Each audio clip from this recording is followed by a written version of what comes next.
kapitola sčítání 9+, odčítání 11-, geometrie strana 11, cvičení 3, přečteme si zadání. Nakreslete nebo narýsujte souměrně podle osy. Já už vím, co to znamená souměrně podle osy.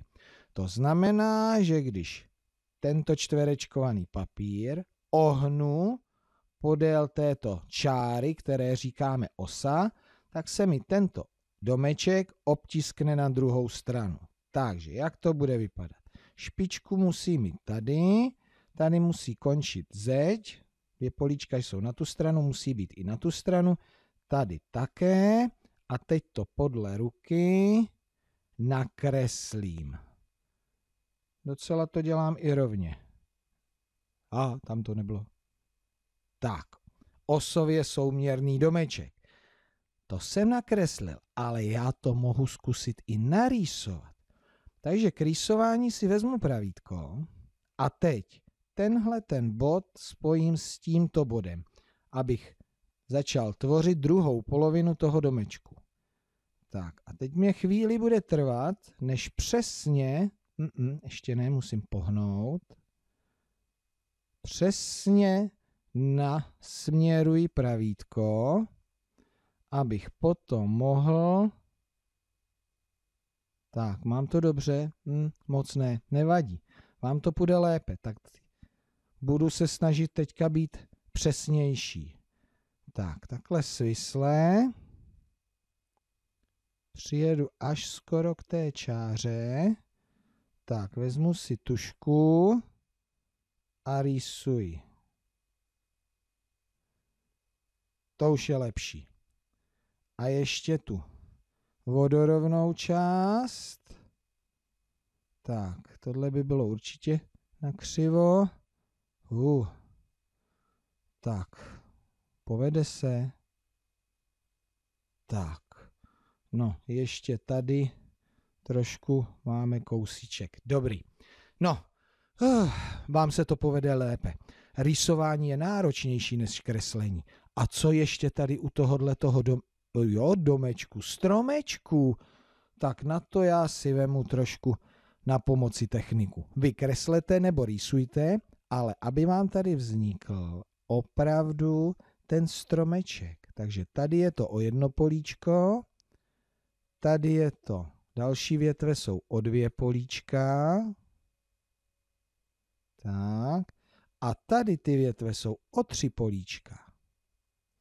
A tady se nevracíme přímo k ose, ale tady 1 políčko od osy a kmen doděláme takhle. Máme to správně? Tak si to prohlédneme. 2 domečky, 1 domeček, i ten stromeček. Tak, máme to správně. Rýsování není lehké, musíte být trpěliví a potom to dobře dopadne.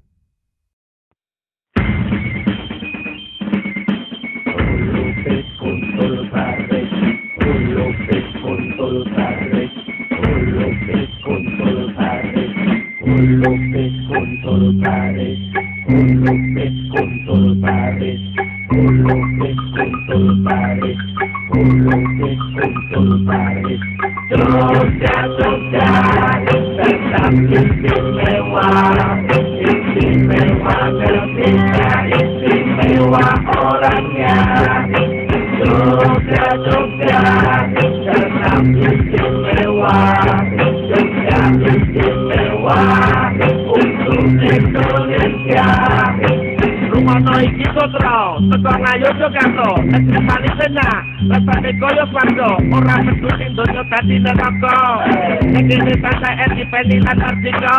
Tanah lain kan tata untuk rakyat, di mana rajanya bercermin di tabu rakyat. Demikianlah jika sana bermartabat, berdiri kokoh untuk mengayomi rakyat. Memayu hayuning sawono, bersama perjuangan ngati merdeka. Surga istimewa bukan hanya daerahnya, tapi juga karena orang-orangnya. Surga tetap istimewa, istimewa negerinya, istimewa orangnya. Surga istimewa, Jogja istimewa untuk Indonesia. Cabur wis cabur suling wis muni, holo wis foto baris, ayo dadi siji bareng para prajurit Senopati, Muti utawa mati, manunggal kawula Gusti. Menyerang tanpa pasukan, menang tanpa merendahkan, kesaktian tanpa ajian, kekayaan tanpa kemewahan, tenang bagai ombak gemuruh laksana merapi, tradisi hidup di tengah modernisasi, rakyat terjajah desa milang sori, nyebarake seni lalu dipekerti. Jogja, Jogja, tetap istimewa, istimewa negerinya, istimewa orangnya. Jogja, Jogja, tetap istimewa, Jogja istimewa untuk Indonesia.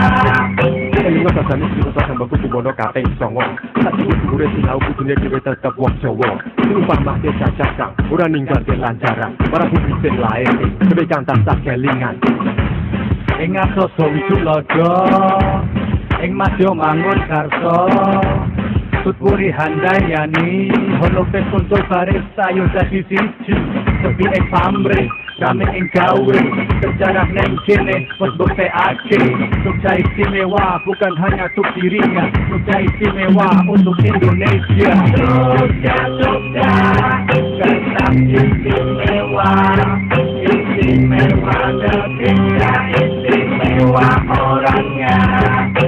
Jogja, Jogja, tetap istimewa, Jogja istimewa untuk Indonesia. Jogja, Jogja, tetap istimewa, istimewa negerinya, istimewa orangnya. Jogja, Jogja, tetap istimewa, Jogja istimewa untuk Indonesia.